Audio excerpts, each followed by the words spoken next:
Hello and welcome back for another shambolic shuffle around what comes in through the yard today.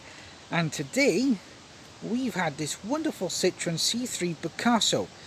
Technically this is not ours, technically this has been bought in for number one. The person who's got it is trying to sell it and doesn't have any storage, so he's just asked to pop it by and see if we can sell it for him. I'm not sure if he's finished in like a gold colour or silver or grey. I give up trying to colour code Citroens.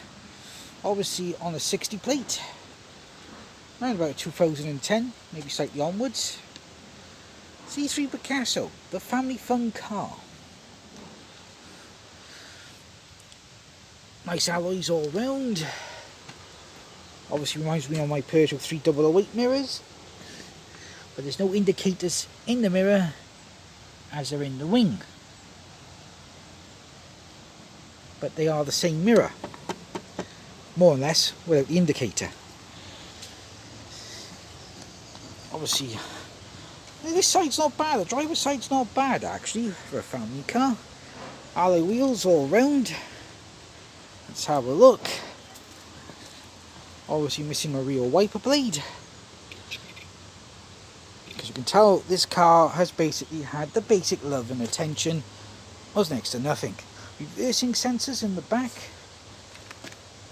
I'm not sure if they're all there or working.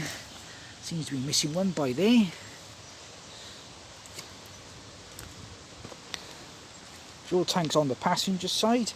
You can tell this is not a love car. This has been like a workhorse or someone's daily workhorse or builder's car. It's had a nice running with a curb or a post or something, or maybe a lamp post. That's the only problem with these little cars. Some people love them. And some people, after a certain point, will run them into the ground. Now this is a diesel. Let's check out the back here. Let's see what boot space we got. Ooh, nice big boots. Reminds me of the van. Yes, you can tell this is a builder's van. Bear with me 2 seconds. Right. Sorry about that. I had a telephone call just come through a bit quick.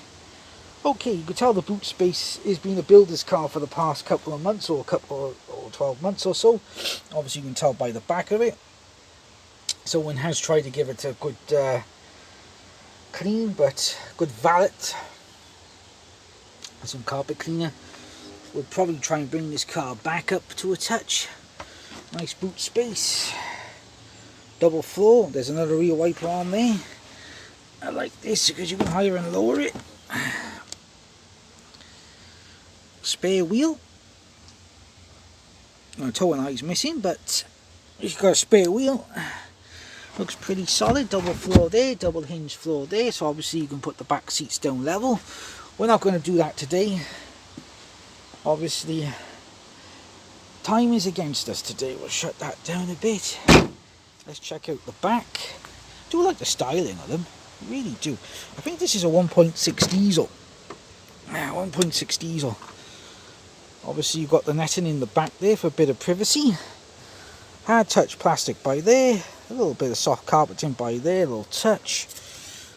Obviously electric windows down by there. Little cubby hole by there. But as we move into the back, I think, have we got a centre? Yes, we got a centre armrest. Woohoo! There's no cup storage in, and obviously a little ski flap. No, my mistake. Flap to nowhere. Or somewhere. There we are. But yeah, nice little storage tray by there. They flip that back up. Let's have a look down by there. You've got a bit of storage by here. Gotta watch it because sometimes you have fish swimming in it. Let's move you on into the back a touch. Ooh, hard seat. Yeah, you can tell this car is unloved. There we are. We can tell this car is unloved. Uncleaned and unloved. Let's have a look at the rear table at the back. Wow! That doesn't work. Unless you've got to have the ignition on. Look at the little cup hold in the back. It reminds me when I was on a train years ago. Wow. Look at that. Sorry if the camera's on the wonk today. I'm just trying to get the camera to readjust, but it's not. But yeah, got a 12-volt socket in the back there, a cup holder in the back, one by there as well for the passenger side. Yeah, gotta have the ignition on for that. Let's slow that back up. No grab handle. Bit on the wonk there. Let's get you straight there. I gotta sort this camera mount out. Okay, let's have a look in the front, people. Let's have a look in the front, because I gotta move this forward a touch. A little bit of work. Let's have a look in the front here. Whoa. Yeah, you can tell she's been unloved. On the driver's side here, obviously hard touch plastics on the top there. Bit of fabric, obviously that's pulling away. Obviously you have the 4-way window switch, auto on the front there. Mirror switch by there, obviously that's missing, obviously to select which one it is. And obviously the child window lockout in the back for the children. I think I got the key on me. Yes, I have. Aha! Let's mosey on into the front, into the cockpit.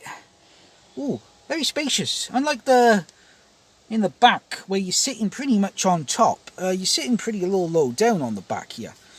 Obviously, nice big wide, ooh, soft touch dashboard for half of it. That's very nice. Let's have a look in there. Yeah, not very clean, I gotta admit. Not very clean. That could do with a recover because that's all peeling away. Obviously, there's the dash clocks by there. A little bit of the cubby holding by there, silver. Obviously just enough to put a pen in or something.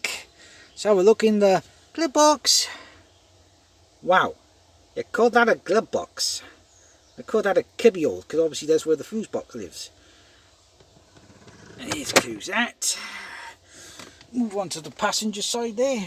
Really nice seat there. No centre armrest because it's broke.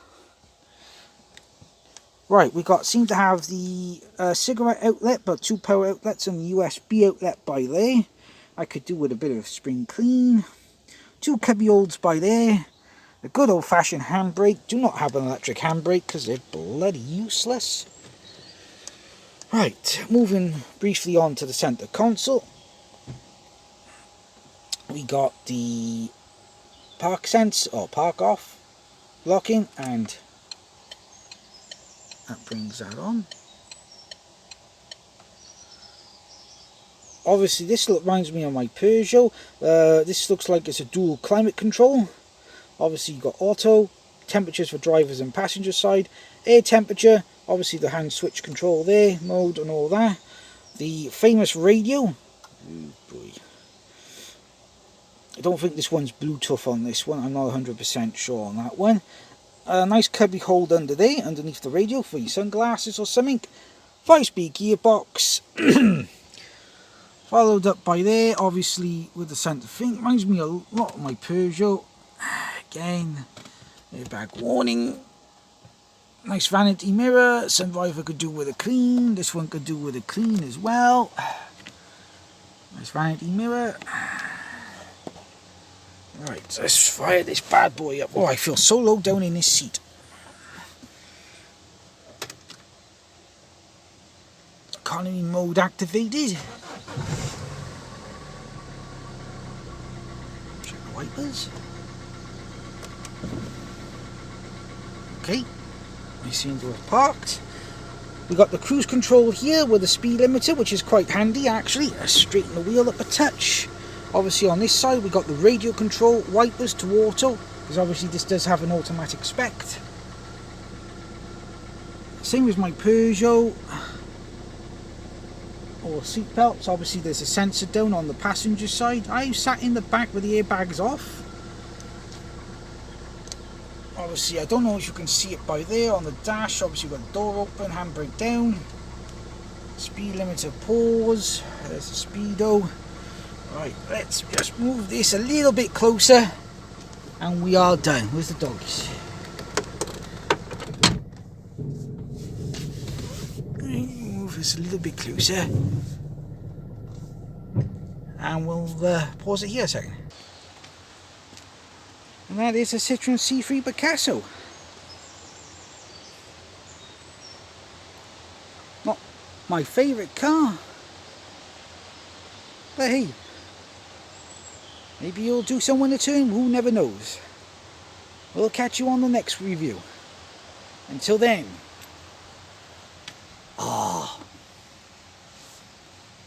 Citroen.